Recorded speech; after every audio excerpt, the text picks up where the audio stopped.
So welcome to Shorebirds Part 3. This is the final installment of the Shorebirds trilogy, and this is trial and error. So the last two sessions we covered calidrous sandpipers and non-calidrous sandpipers.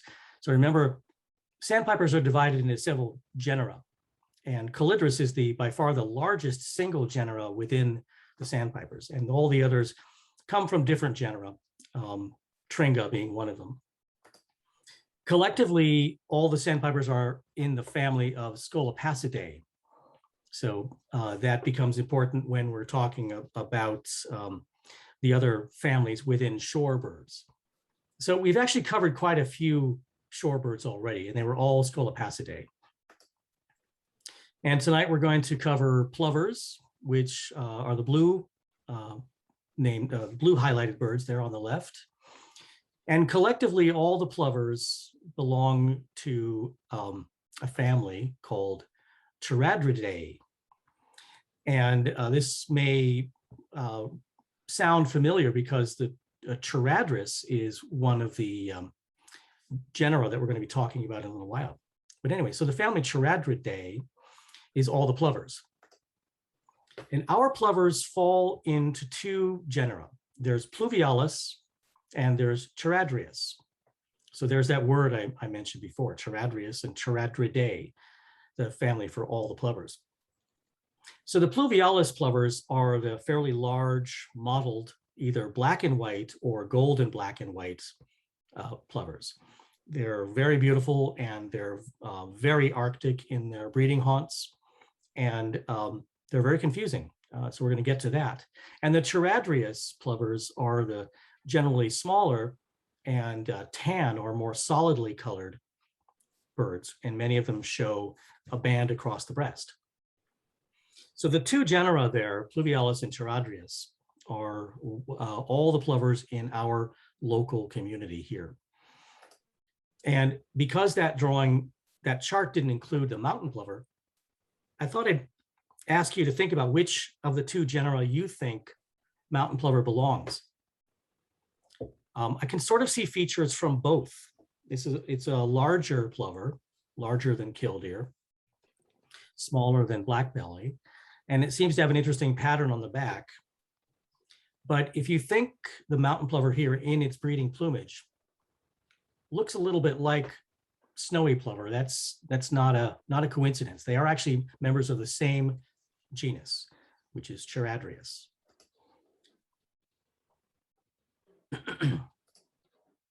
So let's get right into the species while we're doing this. So the first genus will be Pluvialis, and that's blackbelly plover. So blackbelly plover is a very familiar bird here. We see it in the hundreds, or if not thousands, on the bay, on the mudflats, but of course it breeds in the Arctic. And it has a really memorable call, which I'm going to play for you right now. Hopefully you'll be able to hear this.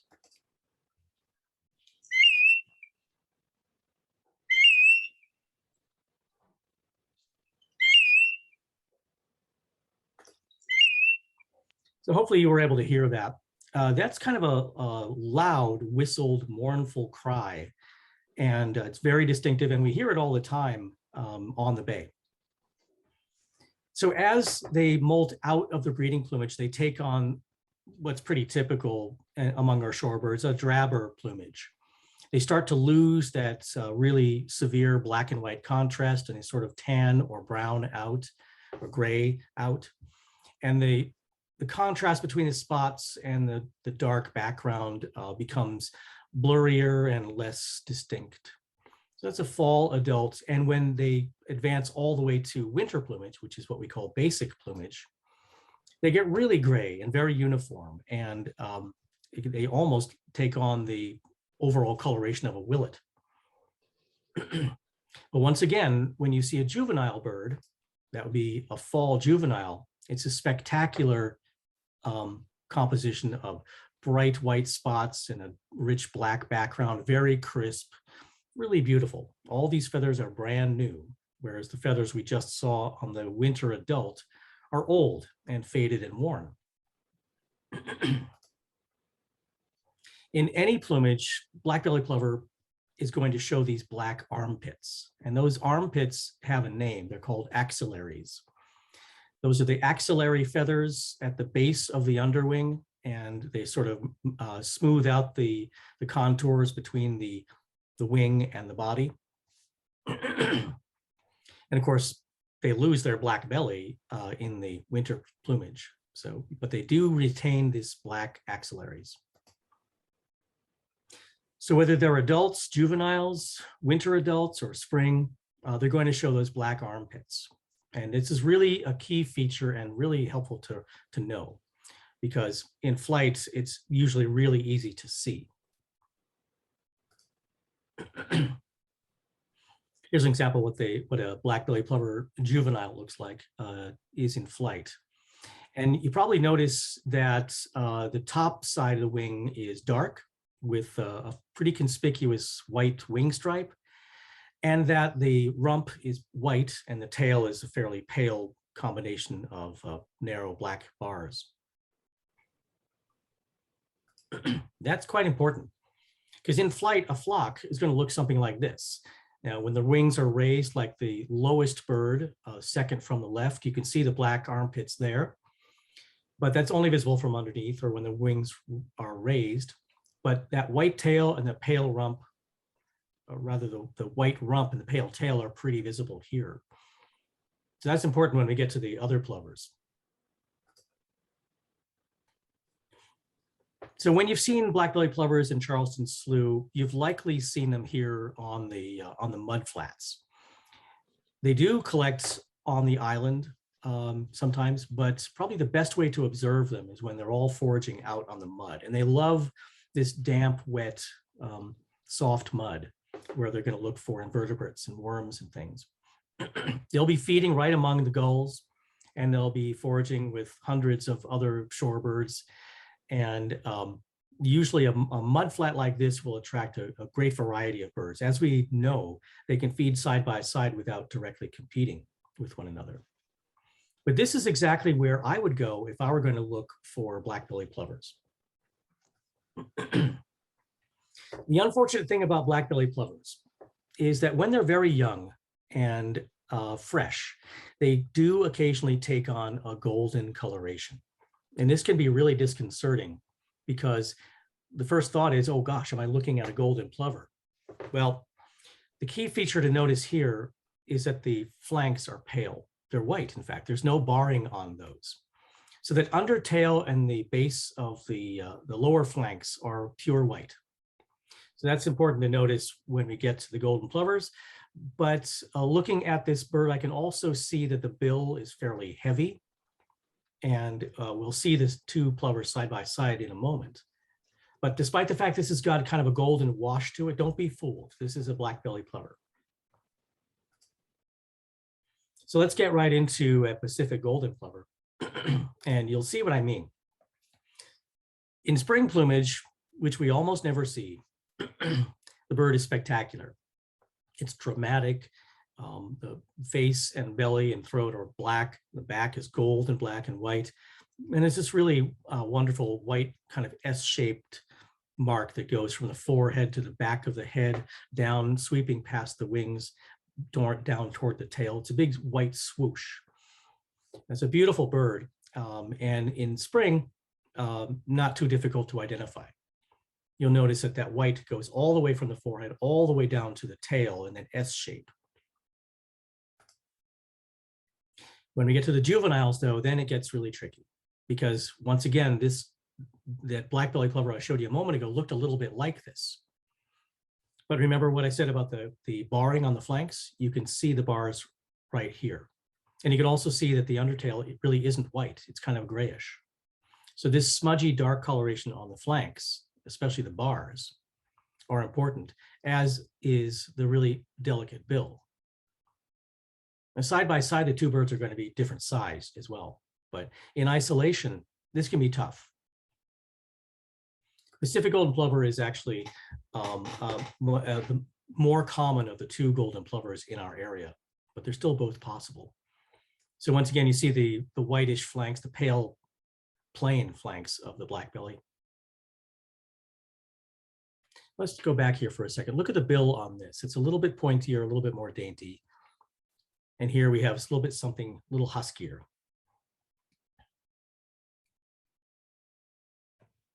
Now, fall juvenile black belly, golden Pacific golden plover is going to show the pale axillaries and these bars on the flanks again.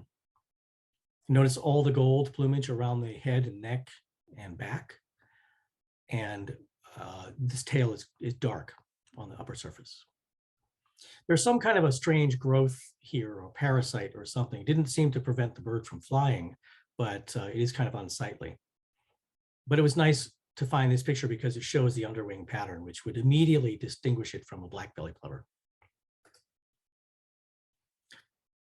Here you can sort of appreciate the size difference between a black belly and a golden plover.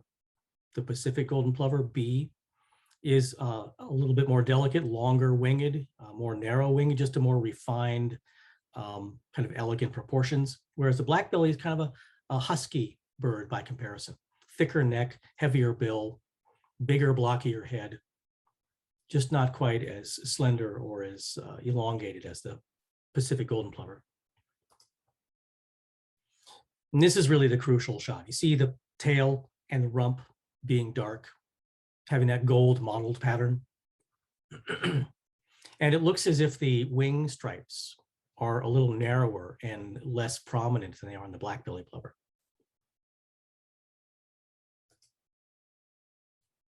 So looking at this shot of birds in flight, there are several species here, but the most obvious is all the black belly plovers with that bright white tail. And I wonder if you can spot the one golden plover that's in this group.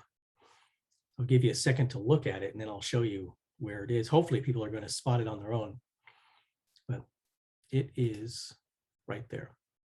That's a Pacific golden plover. So a few things are obvious here: the dark tail, the slightly warmer golder coloration, and the smaller size.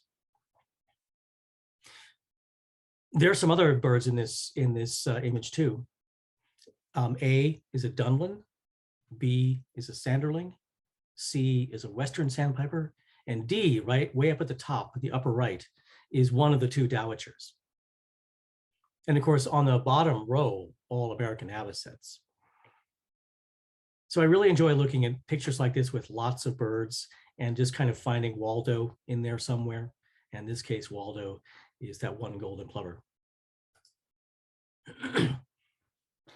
The difference between American golden plover and Pacific golden plover haunts a lot of birders, and I'll show you why. So here they are both in spring. Hopefully, the biggest single difference that you're noticing is less white on the sides of the breast.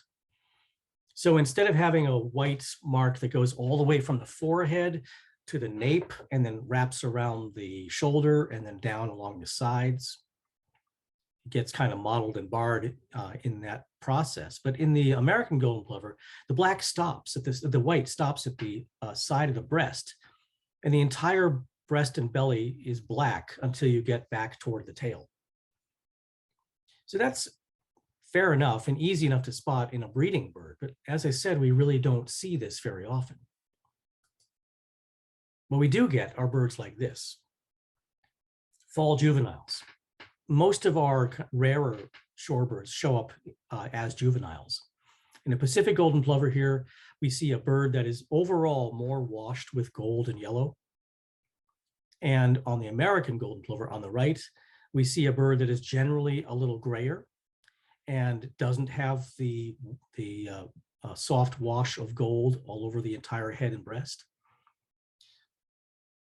People usually notice also that the supercilium seems to be more pronounced. The crown is usually darker, and it creates a stronger, more dramatic facial expression. So that eye is really set off by the fairly bright, almost white supercilium.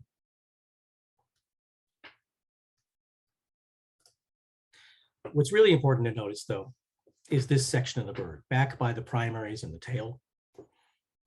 This is the kind of thing that really you need to get a good look at the bird to distinguish them. And I'll show you what I'm talking about. With Pacific golden plover, the black feathers that the diagrams show are the primaries. And there are 3 of them that stick out beyond the tertials. So the tertials are the 3 white feathers that lead down to the primaries. So those feathers in real life are going to be patterned. This is just kind of a quick diagram. But those 3 tertials stop, and then 3 primaries are visible beyond it. And with the American golden plover, kind of the opposite is true. We have 3 tertials and then 4 primaries that stick out behind it, creating a much longer primary projection. So 3 primaries exposed versus 4 primaries exposed. This seems like a very subtle, very difficult to notice feature, and it is. But one thing that you can notice fairly easily is how long the primaries are in comparison to the tail. So the primaries stick out way beyond the tail. So if you see primaries sticking out really far beyond the tail, take a look at it. You might be seeing an American golden plover, and I'll show you some examples here. So this is an American golden plover, and the tertials are right here I'm pointing to. The spotted feathers stop right here, and 1, 2, 3, 4 primaries stick out behind it. So we see a bird that is generally kind of grayish. There is a gold wash, but it's not really pronounced. It has a very strong supercilium, and it has 4 primaries, and it sticks out beyond the tail, which stops here.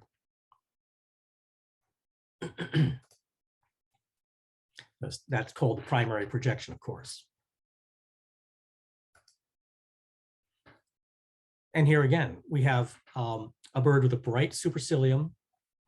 It doesn't seem especially golden, but it does have some gold. And it has 1, 2, 3, 4 primaries visible beyond the tertials. So again, American golden plover. And here again, American golden plover.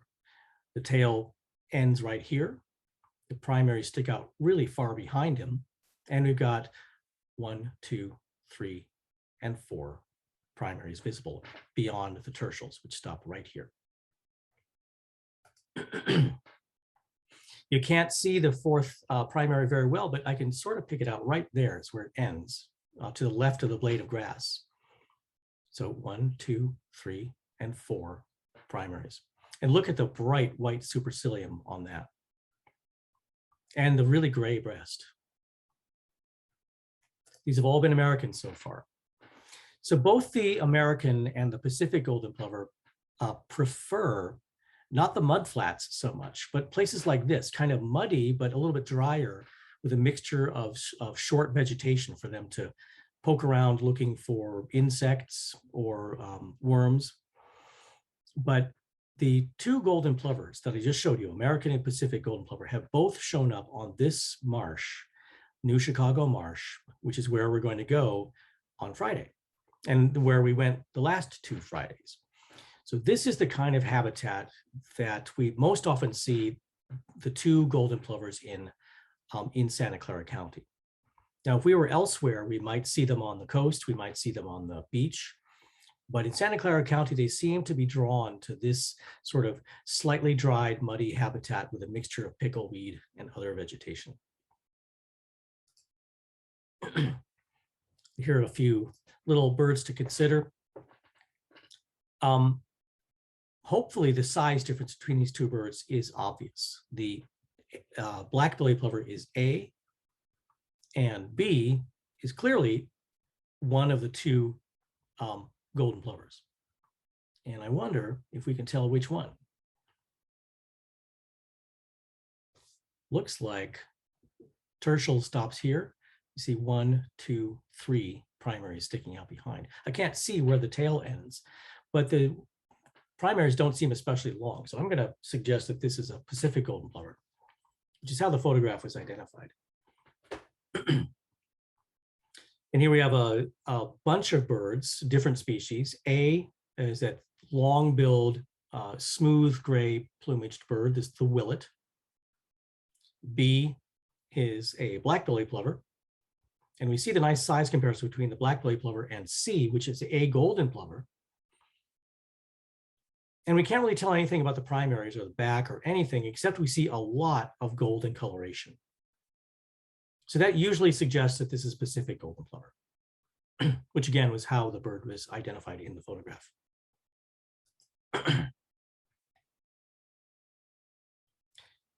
So we've got a big, big gray plover, and we've got one of the two golden plovers on the right. And judging from that bright white supercilium and the white face and the fact that the tail ends right here, and I see long primary projection behind it, I'm thinking that looks like an American golden plover.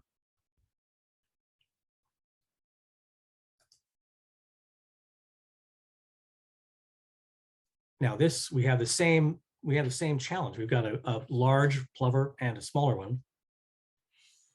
The smaller plover shows a lot of gold on the face. The tail ends right here, which is just shy of where the primaries end. This is clearly the black-bellied plover, B. But this A bird, it looks like a Pacific golden plover, judging on what I can tell from the wings and the tail, and plus the coloration. So putting these two birds side by side, you can see a few things. You can see the very, very long primaries on the American B, and you can see the grayer coloration on B, and you can see the more pronounced facial pattern on B. All those are American golden plover features, and A is the Pacific golden plover.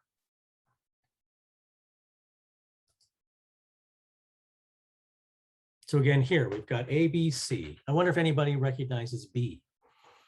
We talked about that during the first session. It's one of the calidris sandpipers. This is the one with the long droopy bill and the kind of plain blank expression. This is the Dunlin, is B. A is the black-bellied plover. C is a Pacific golden plover.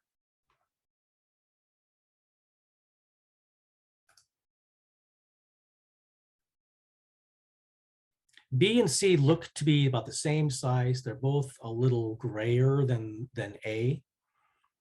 And I think C perhaps has a little bit of warmth on the back. That could be one of those slightly warm juvenile blackbellies. B is definitely a black-bellied plover. And A is a golden plover, judging from the rich golden wash. Seems pretty certain that's a Pacific golden plover.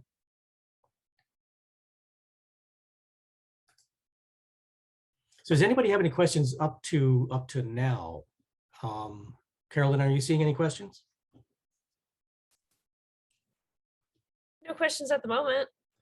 Okay, then I'll continue. So remember, we had two genera for the plovers. We had pluvialis, those large spotted plovers, and we have charadrius, the generally smaller, more solidly colored plovers. Killdeer is the very most obvious one. Everybody knows killdeer. Around the world, people know killdeer. And the song it calls should be heard now.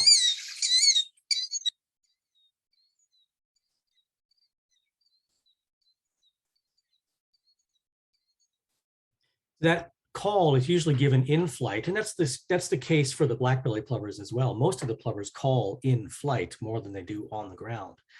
So I can sort of imagine this bird in flight right now making that call. And if you didn't know this already, killdeer gets its name supposedly from the sound of its call. Killdeer, killdeer, killdeer. You can believe that or not, but that's the story. So killdeer has some features which are pretty obvious among the plovers. The double breast band is by far the most significant feature. It has very prominent wing stripes, and it has the reddish rump and fairly long tail for a plover. Tail actually extends beyond the wingtips, I believe.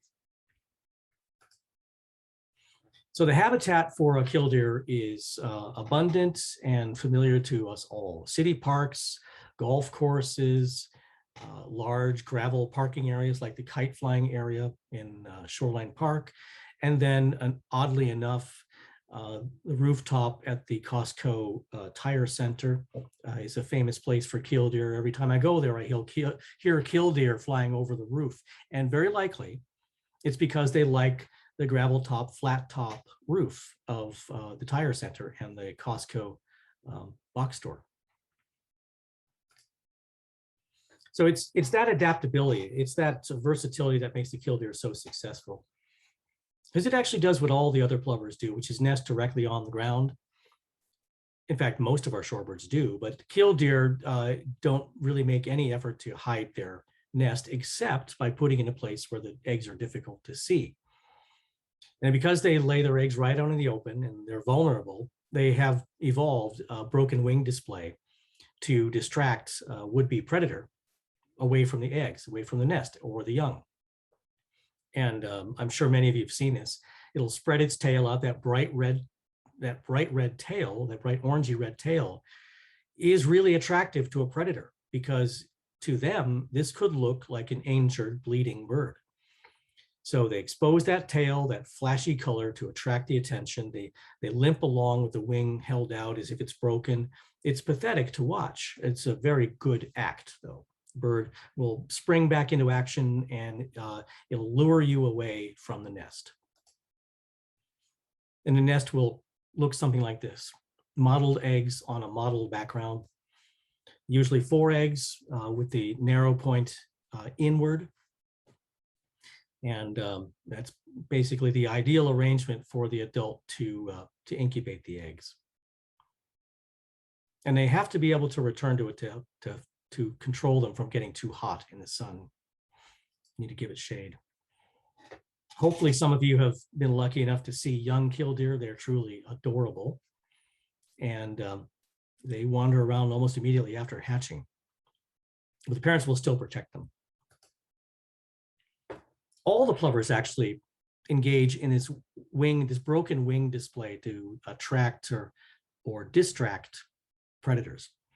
From semi-palmated plovers, killdeers, both golden plovers and snowy plovers. Mountain plovers apparently do it as well. Wilson's plovers do, piping plovers do. All of the plovers do it. But I could not find a picture of mountain plover doing it because they're just so hard to find anyway. Getting a picture of one doing a broken wing display was, I guess, too much of a challenge. So another plover that I really like, the semi-palmated plover, looks like a miniature killdeer. It's probably less than half the size, and it has half as many bands on the breast, just one black band that goes across the breast. And it's got a really distinctive call too, which I think some of you have already memorized, recognized. We've heard it on both of our field trips.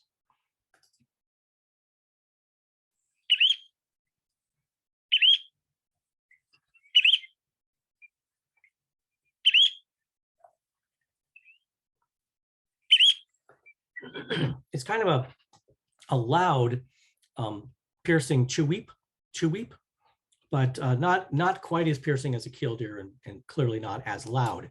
But it is very different from the killdeer and definitely identifiable, even in flight overhead when you can't see the bird. If you hear that call, you can pretty reliably call them semi-palmated plovers by that little chew-weep call.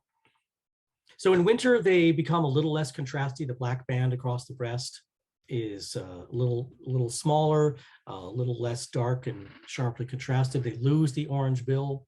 The legs kind of dull out a little bit. This is typical for shorebirds in general. Not only do the feathers change, but sometimes the exposed soft parts, the legs, the base of the bill, the skin around the eye, those will change colors as well, kind of dull out. In flight, they look really compact, like a small, a very tiny killdeer, again with only one band.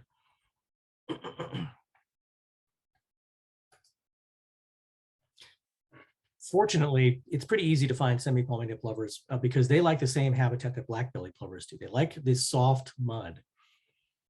So if you want to find black-bellied plovers, come to Charleston Slough. And my guess is you're also going to find some semi-palmated plovers there as well.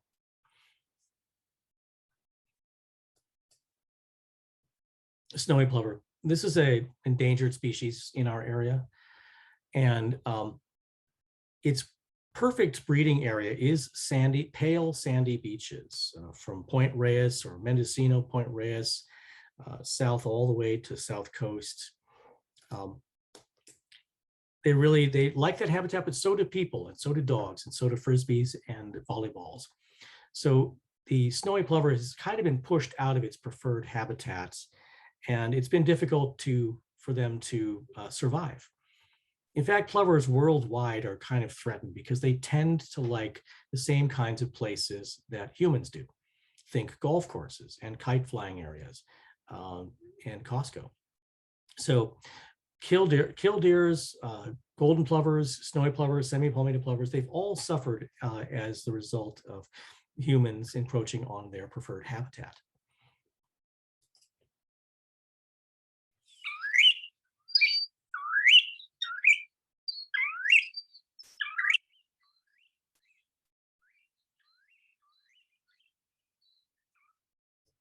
So you might have heard killdeer in the back of that recording also. Male and female snowy plovers are identifiable in the breeding season, which is not common for our shorebirds. The calidrous sandpipers, remember we talked about the bill being a little bit longer on females, but there's an actual plumage difference between male and female snowy plovers during the breeding season. During the winter season, they all kind of resemble the softer colored of the female. In flight, they look quite a bit like a semi-palmated plover, but of course, very, very white breast. And that band that comes down from the neck does not meet on the throat. So it always stops shy of joining the other side. So when I said that snowy plovers liked pale, sandy beaches, and that they had sort of been pushed out of much of those areas by people and dog walkers, etc. If dogs free on the leash. What they've taken to instead are areas that are pale, like this pale salt basin at Crittenden Marsh. This is right near where we live. This is a mile away from Kelly's and my house. And that's the Google platform, the Google building in the background. And off to the right, I think we're seeing Shoreline Park. So this is a great place for snowy plovers. They love the pale saline substrate here. It's easy for them to blend in. They're quite pale themselves. They're hard to see against that desolate white background. And there are lots of little divots in the salt where they can lay down and hide. That's what plovers do generally, is hide. They don't tend to fly or run as easily as other shorebirds. Their main method of defense is to stop still and hide, especially during the breeding season. But if you take a scope out here in spring, you're almost guaranteed to find some snowy plovers on this pale, salty area.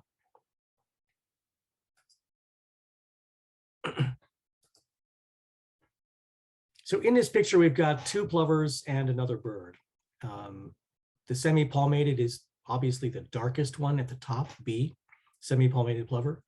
Bright orange legs, some orange on the bill. The paler plover down below with the dark mark on the shoulders that does not meet on the throat is the snowy.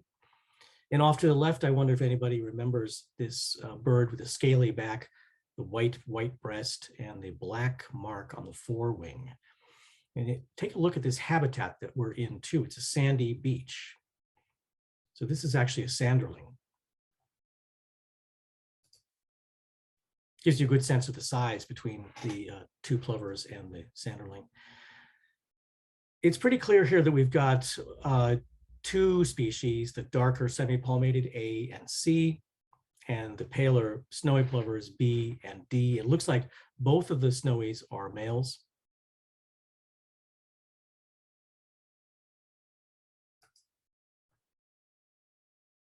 This is a little bit harder. It's a blurry photograph, and they're kind of bunched together, but A and C and E are all snowy plovers.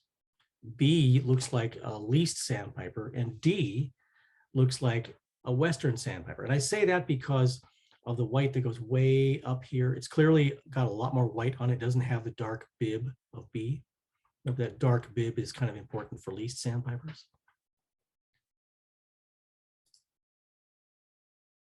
Side by side, semi-palmated and snowy plovers. And you'll see the colored bands on the snowy plovers. If any of you attended the snowy plover walk at Eden Landing that we partnered with SFBBO a couple of weeks ago, you got to see some of the snowies with colored bands on their legs.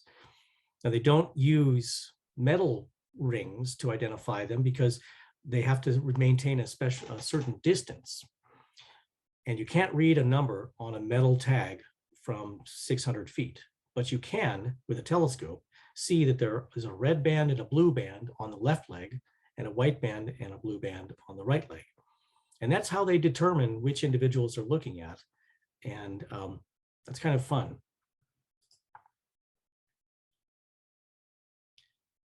So a sandy beach, so clearly the snowy plover is at home here. The big gray plover on the left, clearly a black-bellied in winter plumage. C would be the snowy plover, and B is a little bit, let's zoom in on see B up close. It doesn't look like a plover because it doesn't have anything suggesting a band. It looks like a slightly different shape. And to be honest, I don't know if I've ever seen a plover rest its bill in its back feathers. I'd have to look into that, but I don't recall ever seeing that. But even aside from that, it doesn't look like a plover. And this pale-breasted bird with a gray back, black legs, and the slightly larger size makes that a sanderling. I see there are two letters here that don't attach to anything, so ignore those. This is pretty typical of how you'd see plovers, you know, in the wild at a great distance running away from you. A and B are the dark, full-banded, semi-palmated plovers. C is a pale, very pale snowy, and D looks like a least sandpiper.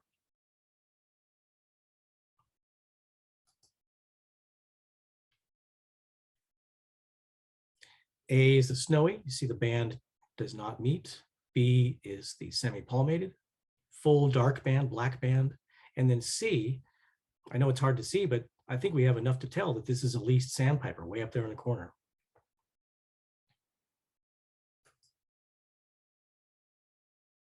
So getting them side by side, it doesn't look like it's too difficult, but generally I see them more separate.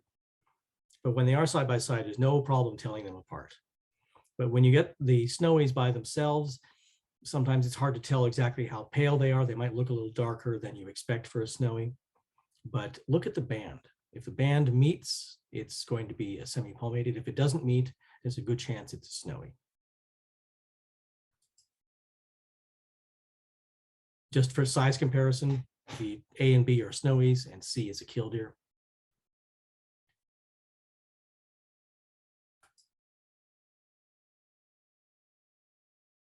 Snowy, sanderling, snowy, ABC. So I want to go back and review a few things that we talked about in all three sessions, just in rapid fire here. So looking at this least sandpiper, we've seen during the, well, maybe I should ask, does anybody have any questions about the plovers before we move on a little bit? We've got a question regarding scopes, but I think we can leave that till the end. Okay, yeah, let's do that. So we learned in the first session when we went over all the calidrous sandpipers that sandpipers undergo changes throughout their lives, from breeding plumage to winter plumage and the juveniles, the very, very young birds. They all have different plumages, but they're all the same species, of course. This is definitely not a new or complicated idea, but sometimes it's really confusing because the juveniles can look so different from the adults, etc. We also learned that the colors themselves can differentiate between species, like the red suspenders of the fall juvenile western sandpiper, differentiate it right away from semi-palmated or least sandpipers. And the frosty coloration of the winter adult is fairly unique among the peeps. We also learned that males and females can be told apart by the length of the bill. And that sometimes size really does matter. We've got here A, the Dunlin is a colossal bird compared to the Western sandpiper, not only in its body size, but its bill size. And that sometimes species are differentiated by just the most subtle features. In this case, we've got a Western sandpiper, and on the right, we've got a semi-palmated sandpiper. There are some subtle differences in the plumage. There is definitely a difference in the bill, but it is very subtle. So this kind of distinction takes a lot of practice. It's good to know, however, that semi-palmated is rare here, and that they generally show up as juveniles and usually manifest pretty quickly in a group because they lack any of the red coloration on the suspenders that we see on Westerns. So not only on the first class, but on the second class and tonight, we've talked about primary extension and we've talked about tertials and how important they are. The measurement between them, difference between them, the primary projection is crucial in some cases, like with this Baird's sandpiper.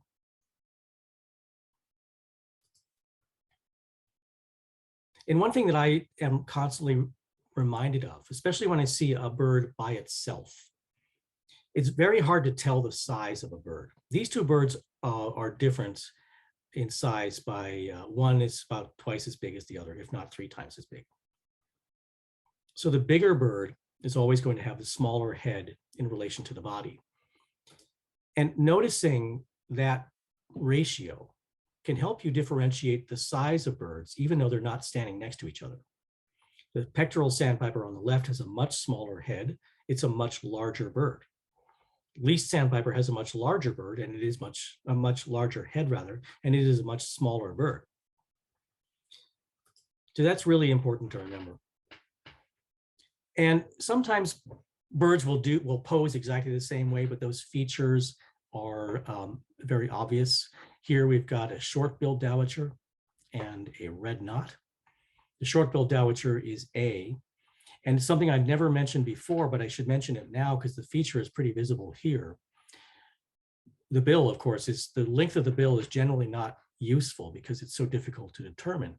But if you look carefully at the bill on that dowitcher, you'll notice a very, very slight downward bend. And also that bill is considerably more blunt than the tapered and more pointy bill of the long bill, which is usually very, very straight.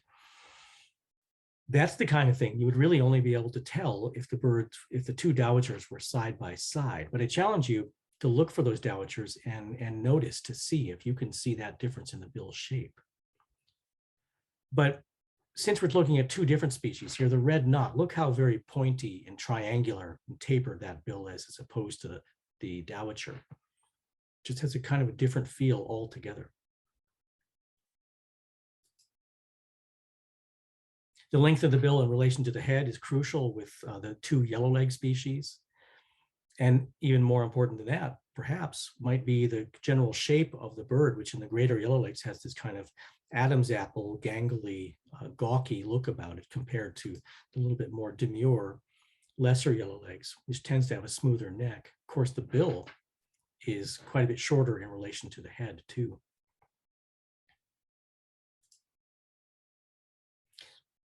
As I mentioned a few minutes ago, I really like to look at birds in flight in a group and see if there's what's hiding in that group. Here we have a group of dowitchers, most likely long-billed dowitchers. And there's one bird, that lesser yellowlegs, flying along with them. And if you look carefully, you can see the different pattern on the tail and the back and even the bill.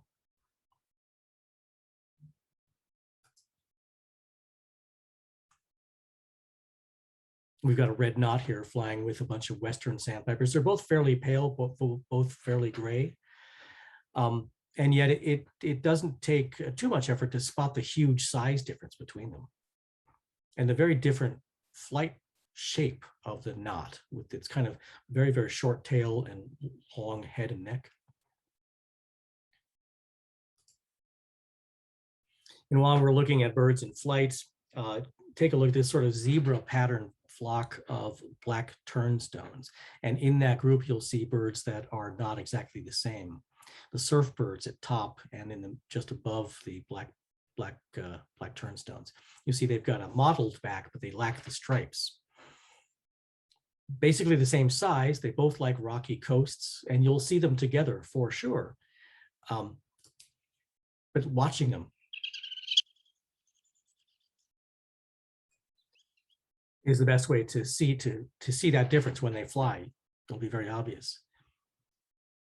With the case of the wandering tattler and the willet, they're both tringas. They share some qualities, including the overall kind of smooth grayish color. But look at the difference when they fly. The wandering tattler is slate gray all around the tail and wings, really no wing stripe. Willet, very different.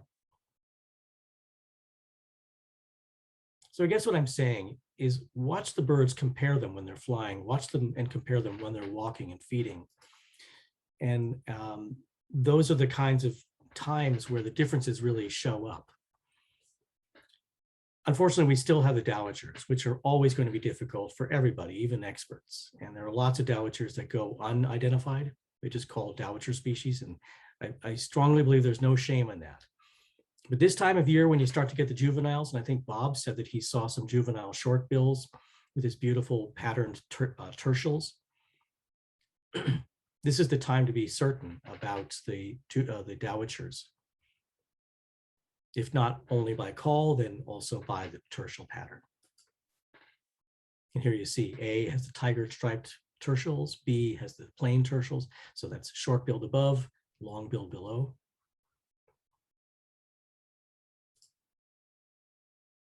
It's really important to get familiar with the different ways that people describe the feathers, different kinds of feathers that exist, and because that's really important in spotting the pattern of a short-billed dowitcher juvenile, as opposed to the barring you get on the adults.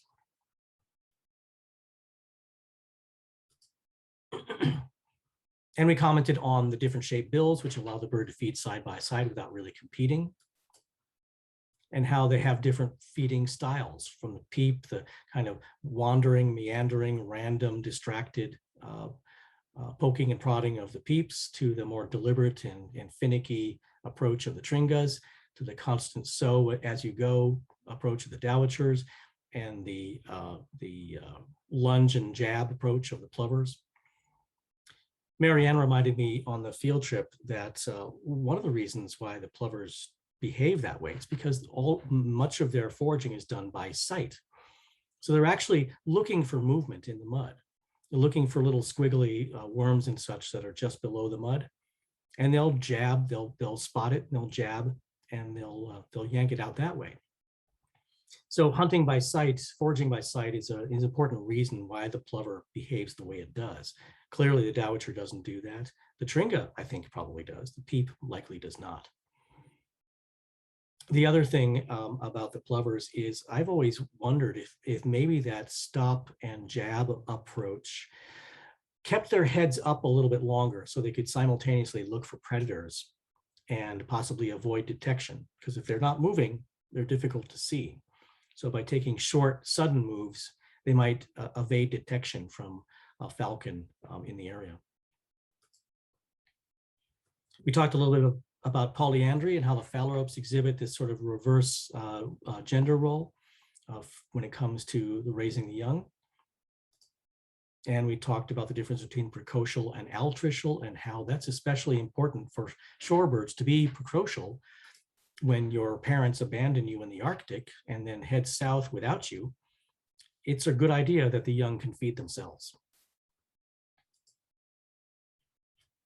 We talked a little bit about how eBird is useful in doing photo research and seeing where birds winter and summer and breed, etc.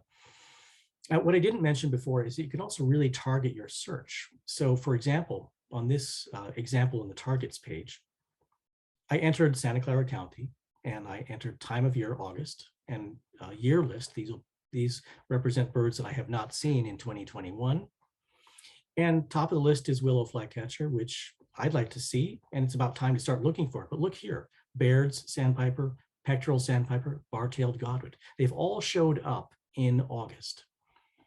And what's really fun about this is if you click on the map, it will take you to a map showing you where that species has been found. If any of these reports were brand new or recent, they'd be red. None of them are red right now because these are all from previous years. But these are the places where Baird's sandpiper is often found. And where we're going to go this Saturday is one such spot. That red spot is where we're going to meet in the parking lot at the end of Grant Boulevard in Alviso at the Don Edwards Environmental Center. So this is the lot where we're going to go. We're going to look around the boardwalk and in the ponds. The people that have already been on the trip know this route already, but if you haven't been here, this is where we're going to go. And lots of exciting possibilities here, including the Baird's sandpiper. And if you look at that screenshot I showed a moment ago, pectoral sandpiper is about to show up. Looking at the checklist here, again, extremely important for shorebirding to know what's supposed to be here. We see least sandpiper is here from July until April. So much of the year we see least sandpipers. Again, with Western sandpipers, pretty much the same thing. We have these dots which represent single reports, isolated reports. And then we have the dotted lines, which represent longer, somewhat more expected appearances of a rare species. So Baird's sandpiper in August, we're right on time. And so is pectoral sandpiper. And so is semi-palmated. We've already had a semi-palmated this year. Dozens of people went to go see it, and it was at the place where we're going on Friday. But of course, we haven't seen it as a group yet, and it may have moved on. This heavier dotted line means that pectoral sandpiper becomes a little bit more likely in September. So we're still before the peak, but still, it's encouraging. So Jennifer from class posted this picture on Discord, and she wondered if maybe she was seeing a Baird's sandpiper.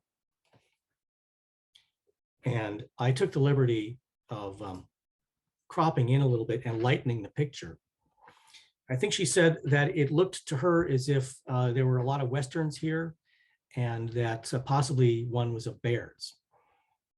So I'm wondering if people, how they feel about that. What do you think? I'm seeing a longer droopy bill here. I'm seeing a lot of white on the flanks. I don't see much of a bib on these birds. So I'm thinking that maybe these are the Westerns. This one, that one there, and possibly these others. They all look very, very white. They don't look like least sandpipers to me. So that leaves this bird here with this sort of tawny colored breast and this interesting pattern on the back. This bill looks shorter than the Western sandpipers. And look at that, right there, that little blade, that's a primary. And right here, this little thing that droops down below, that's the tail. So these primaries extend beyond the tail. So that's a classic Baird's sandpiper. And I'm so glad that you found it. You were in Sonoma, I think, Jennifer, if I recall. And like I said before, we've had Baird's in Alameda, and we haven't had it yet in Santa Clara County this year. But if you think back to the first session, I mentioned how Baird's sandpiper tends to like cakey, dried mud. And that's exactly where the bird has been seen in Alviso, is in that kind of habitat. This sort of belies that comment because it's submerged in water, but nevertheless, most often we see Baird's sandpiper in sort of cakey, dried, cracked soil or mud. And I posted this picture on Discord because it's so wonderful. This was photographed at Hayward Shoreline, a place called Frank's Dump. And I asked people to see how many different birds they could spot, how many different species they could spot in this picture. And I'm gonna take you through here. The cinnamon colored brown birds with the long two-toned bill. It's pink at the base and black at the tip, slightly upturned. I'm sure everybody recognized those as marbled godwits. It looks like that's the majority of the picture, marbled godwits. But if you zoom in a little bit, things start to emerge. We've got a large grayish bird with black and white wings. That's a willet on A. B, we've got a surf bird of all things. We haven't yet had a surf bird in Santa Clara County, but this is definitely a surf bird, a spotted breast, that really, really short bill. And here's a dowitcher. And it's possible that I'm seeing some white down here, which means it's possible this is a long billed, but I'm going to let that one go. And here's another willet over on D, the far right.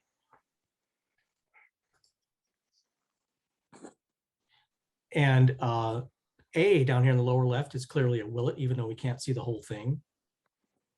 B here, I wonder if anybody got this one. It's a short-billed bird with a really pointy tapered bill. It's grayish overall, but there are little bits of pinkish rusty here. So this is a red knot. And up here on A, there's another surf bird. So these were all pictures from one location, one photograph, in fact. And A, we've got another red knot here and another dowitcher, a B, possibly a short-billed. So those are some of the things that we wanted to talk about that we talked about in the first two sessions and also tonight. But I want to talk about something else: migration. What is its purpose? And its purpose really is to maximize available resources. That'd be food and nest sites, and even to find a better climate, a more hospitable climate during the cold winter months. So how did it evolve? Well, that's a complicated question. And there are some theories that it was a gradual response to changing conditions, be they glaciers or rising or dropping temperatures, seasonal differences. But it's a gradual expanding on those changes that required longer journeys. So that a migration that might have started as a few miles ended up becoming hundreds or even thousands of miles. Case in point, the sharp-tailed sandpiper has one of the longest migrations one can imagine, heading from northern Russia all the way to Australia and New Zealand. Now, you have to remember that if a creature makes a small misjudgment at the very beginning of that journey, how far off course they could actually get. We'll get to that in a moment, because vagrancy is something really important with these long distance migrants, these shorebirds. So there's a gentleman named Dave DeSanti who I've met several times on pelagic trips and also in Point Reyes. In the 1970s, he was working for the Point Reyes Bird Observatory, which is now called Point Blue. And he was stationed on Farallon Islands, 26 miles off the coast of San Francisco, on Southeast Farallon Island, which is a rocky, inhospitable island filled with marine mammals, surrounded by great white sharks, and visited by thousands of birds every year. And there's, of course, breeding population of common murres, rhinoceros auklets, Cassin's auklets, leeches, storm petrels, tufted puffins, common murres, etc., and all three species of cormorants. There are two little houses, a couple of other buildings, a water tower on the top, water tank, and a storage shed. These two buildings are where the researchers stay and where they do their banding. And those two trees are called the, well, kind of jokingly, the Southeast Farallon National Forest. Those are the only trees on the island. And in those trees, Dave discovered a number of fantastically rare birds: yellow-bellied flatcatcher, gray-cheeked thrush, LeConte sparrow, Connecticut warbler, etc., on and on and on. And he began to wonder, why are there so many eastern birds on this little rock in the middle of 26 miles off the coast, just before the continental shelf? And he wondered, are they lost? And he proposed that they weren't exactly lost. They were suffering from something called mirror misorientation. And I know I've spoken about this before, but to me, it's a fascinating theory. And it really does help explain why we see these rare birds on occasion. So let's take an example of the black pole warbler, neotropic passerine migrant that migrates from the boreal forest to Brazil and farther south.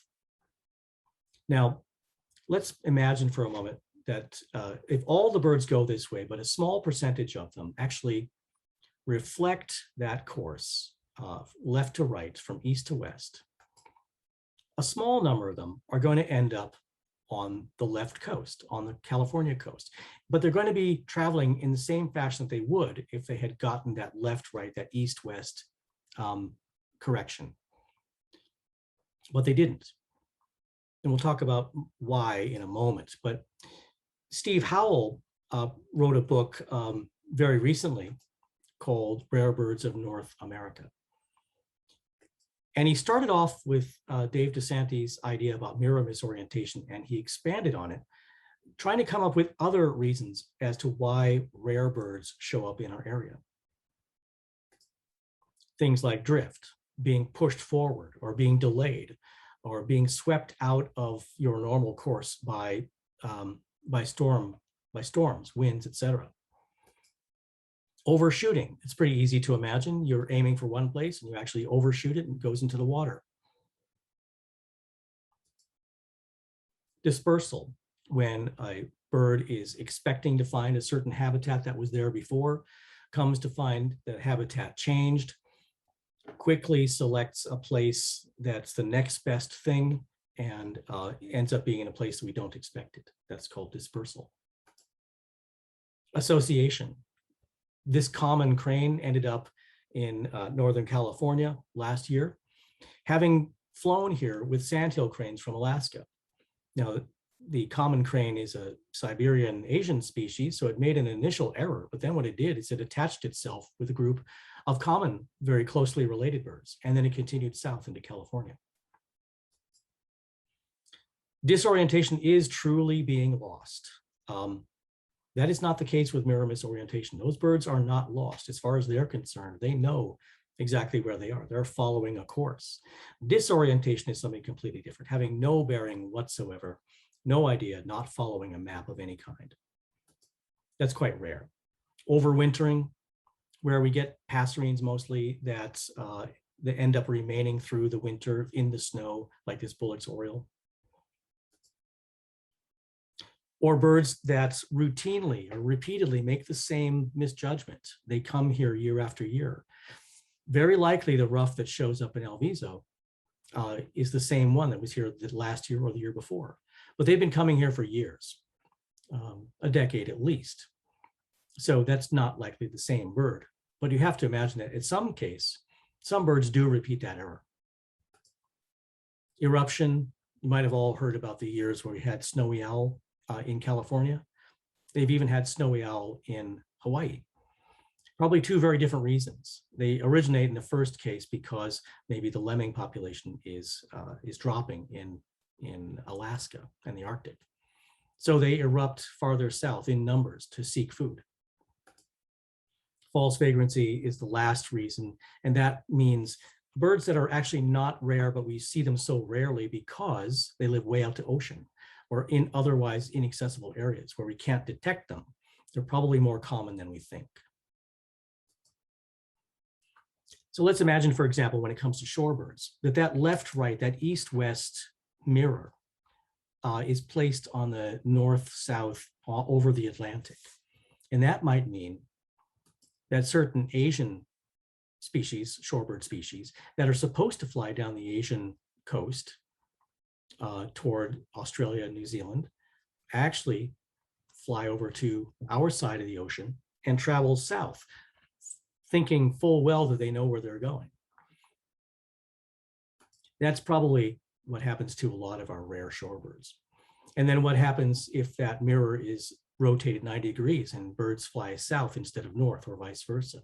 Maybe that's what happened with the recent sulfur belly flycatcher in Santa Rosa. This is a bird that's rare, or fairly rare, in Southeast Arizona. So how did it end up here? Possibly it was that mirror. You have to wonder if these are actually truly accidents. These birds are sometimes lost and sometimes not. So it could be a response to conditions, changing conditions. Could be a genetic frontier spirit, which I kind of like to imagine. And look at these examples here, the black skimmers on Shoreline Lake. The conditions in the past 40 years have changed amazingly. The skimmer numbers are up, and we have habitat that now suits them because of the pond restoration and because of the work here at the Shoreline Lake and Charleston Slough. We see the skimmers nesting in a fairly large colony, over 100 birds on that little island. Changing conditions. And the evening grosbeaks, perhaps that's eruption, because on that given year, on those given years, maybe the food that they like on the northern areas and in the mountains is harder to find. So they come down here where life is a little bit easier.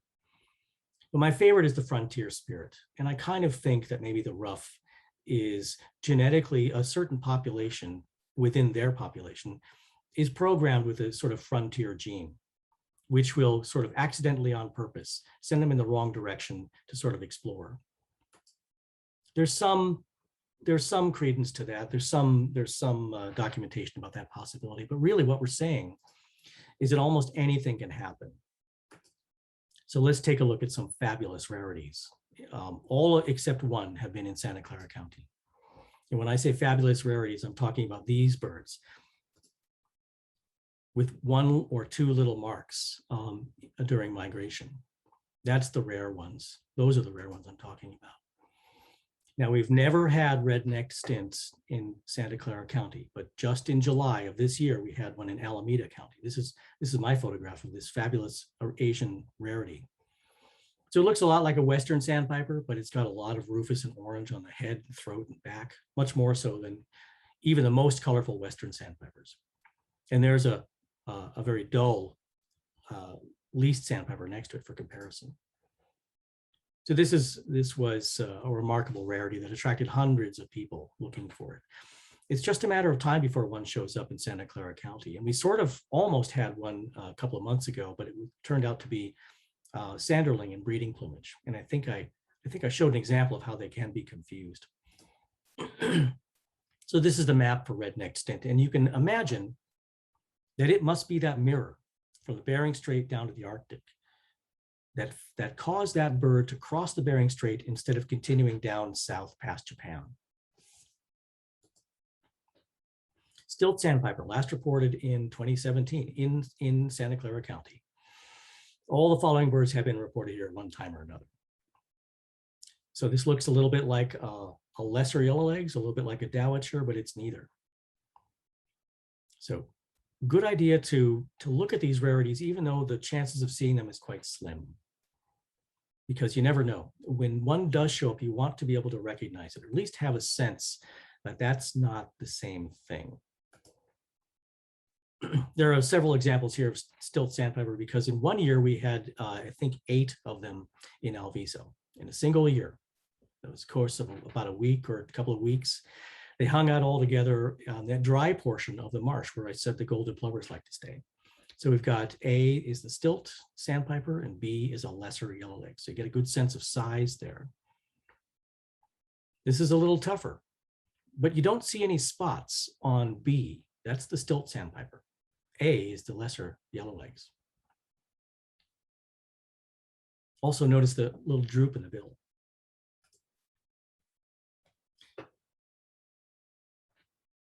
A and C look both to be, well, this one looks like a Western sandpiper C. I'm not sure about A, but B is definitely the stilt sandpiper. Again, a lesser yellowlegs and a stilt sandpiper. Spots on the lesser yellowlegs, no spots on the stilt sandpiper. Strong supercilium a little slightly droop to the bill.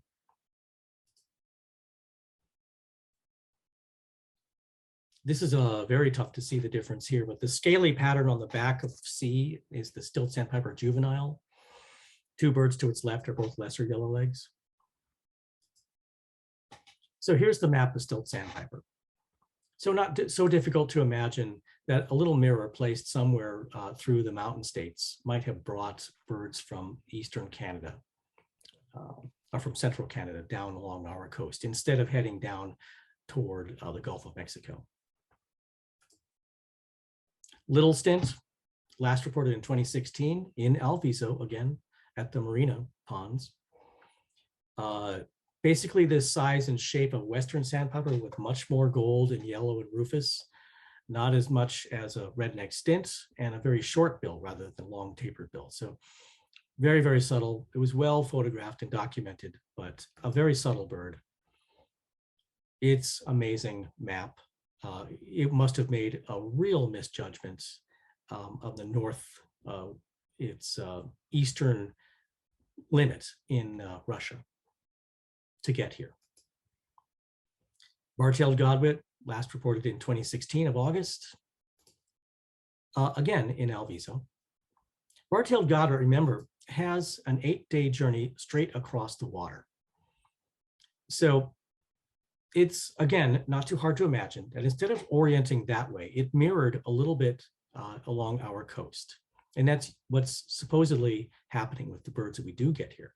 They're rare, but we'll get it again. And we've already gone over some of the ways to distinguish it. Curlew sandpiper, last reported in 2015. You see, we're getting rarer. These are the, as we get through this list, they are rarer and rarer. And I think you'll be surprised what the rarest one is.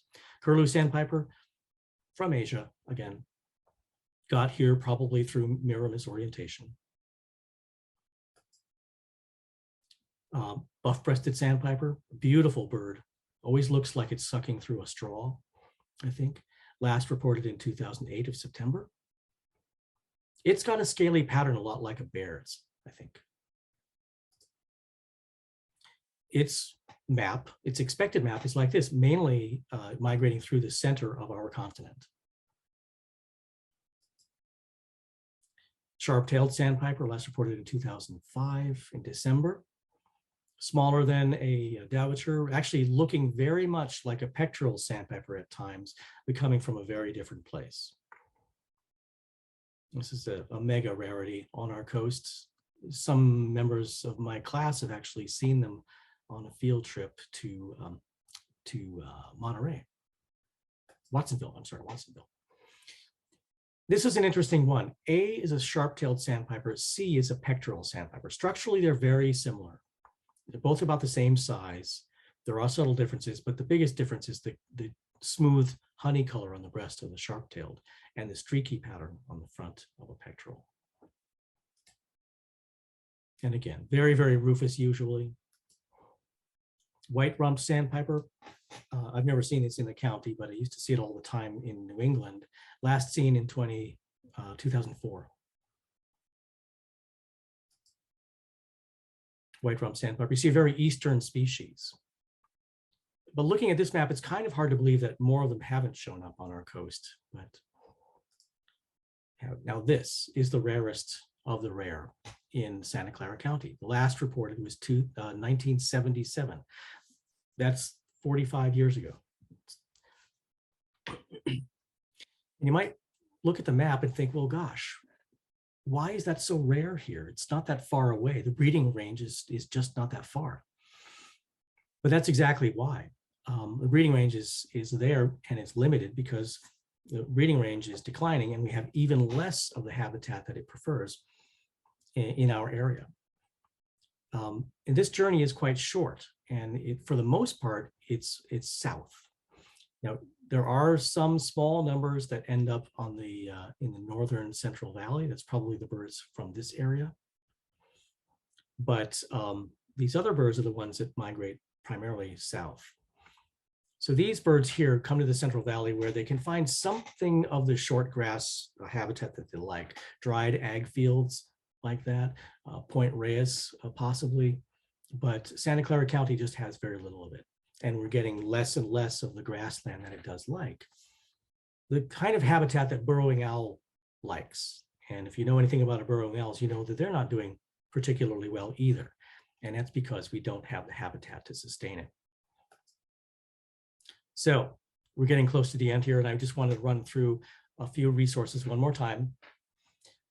Your checklist, most important thing that you have at your disposal. eBird, where you can study photographs from similar species and get a sense of where to find them, as I showed you a moment ago.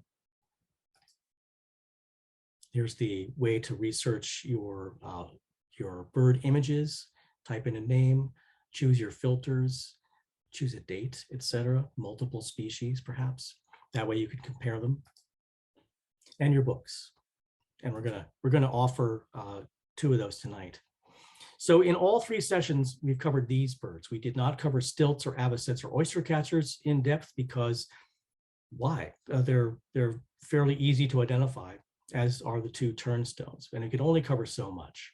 And I'm sure everybody feels we've covered quite a bit in these 3 sessions, but that's all of our birds here, and we skipped only 5.